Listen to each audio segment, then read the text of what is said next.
Live from NewsNation headquarters in Chicago, welcome to NewsNation Prime. A polarizing case. Closing arguments in Kyle Rittenhouse's murder trial are expected to begin Monday in Kenosha, Wisconsin. Governor Tony Evers sending in 500 Wisconsin Army National Guard troops to report to the city. They'll be supporting police ahead of the verdict for Rittenhouse. This week, jurors heard from more than 30 witnesses. The 18-year-old told the jury he had no choice but to shoot and kill two men and seriously injure a third, saying he was stopping, quote, the person who was attacking me. Rittenhouse was 17 when he shot the three protesters in August of 2020 during a chaotic night of protests in Kenosha over the police shooting of Jacob Blake. Rittenhouse is charged with 7 counts, including murder.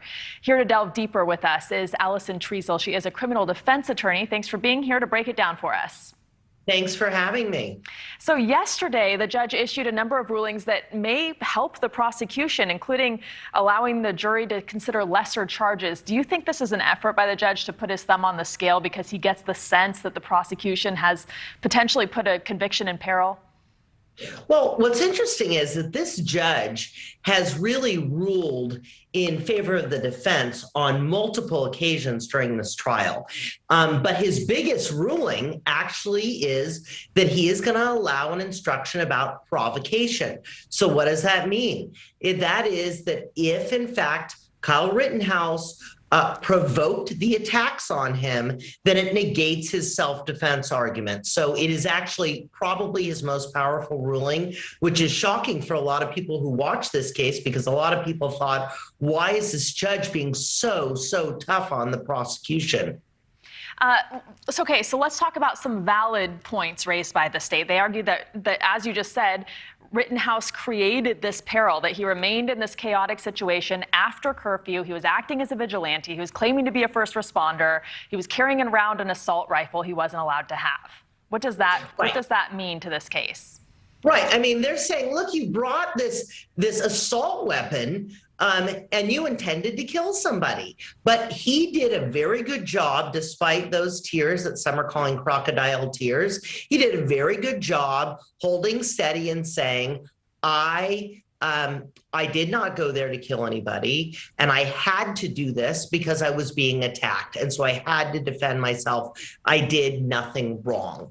So this is sort of the prosecutor. The prosecutors were having a bit of problems, especially as to the first murder that took place, because there is video of the guy actually chasing after Kyle Rittenhouse, and so he says, "Look, that's all I could do was to defend myself, is to shoot him." Of course, he was unarmed, which should say to the jury, well, the guy was unarmed. What really could he have done to you? Did you need to use that kind of force? And the self-defense in Wisconsin is very, very clear. It is that you must reasonably believe that you were in imminent danger of great bodily harm or death. So there's one instance where the guy is actually coming after him and has a skateboard, and the prosecution on Monday is going to hammer home, what damage could he do to him? Did he really need to shoot and kill this guy? Well, one of the people the prosecutors put on the stand, Gage Rosenkrautz, he was the only survivor who was shot and wasn't killed by Rittenhouse, and he should have been a shoo-in for the state, right? But instead, he actually admitted that he pointed a gun at Rittenhouse first on the stand.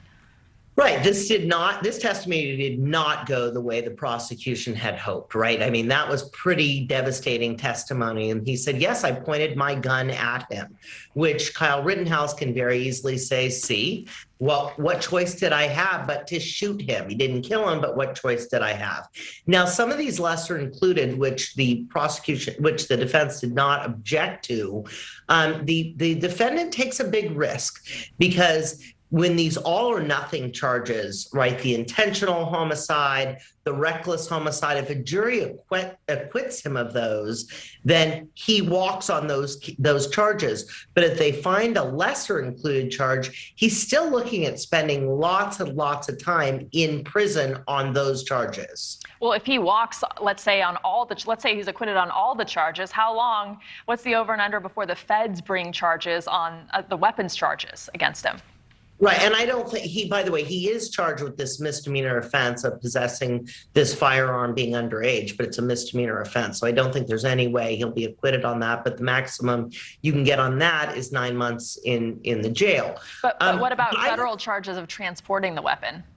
Yes, but I honestly believe that this may be an interesting outcome because there may be a split decision with the jury where they find that there was self-defense as to the first shooting, but not to the second and the attempt.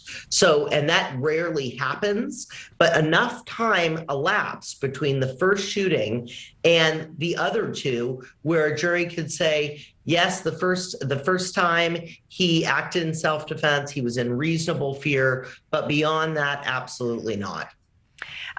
The prosecutor also talked about Rittenhouse asserting his Fifth Amendment rights, and he did so in front of the jury. That's a no-no. That can end up in a mistrial often. What did you make of that? Okay, so, there were really two explosive moments in this trial, and it was very riveting. I mean, it's divided the country, of course, but in terms of courtroom drama, you have Rittenhouse testifying in his breakdown, but the judge played a central role. The judge really went after the prosecutor. And as a longtime defense attorney, and I think my colleagues will agree, he was absolutely right to go after this very seasoned, knowledgeable prosecutor who knows it is the biggest no-no to talk about someone, invoking the right to remain silent. And he did that and he shouldn't have. And you're right, that could result in a mistrial. The second issue was interesting. He claimed that because Rittenhouse opened the door during his own testimony, he could bring up a statement made by Rittenhouse about 2 weeks before saying, yes, if I had my assault weapon, I would shoot and kill them, which basically proved his intent. Right? The logical conclusion is that was his state of mind at the time.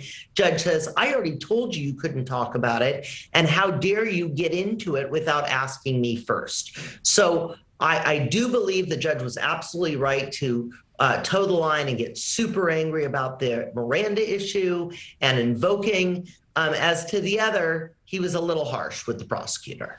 Really fast before we go, I want to know your opinion. Do you think putting Rittenhouse on the stand helped him or hurt him? So I cringed. I cringed at the idea of having him on the stand. In this instance, it was really what they had to do, and I think they did a very good job.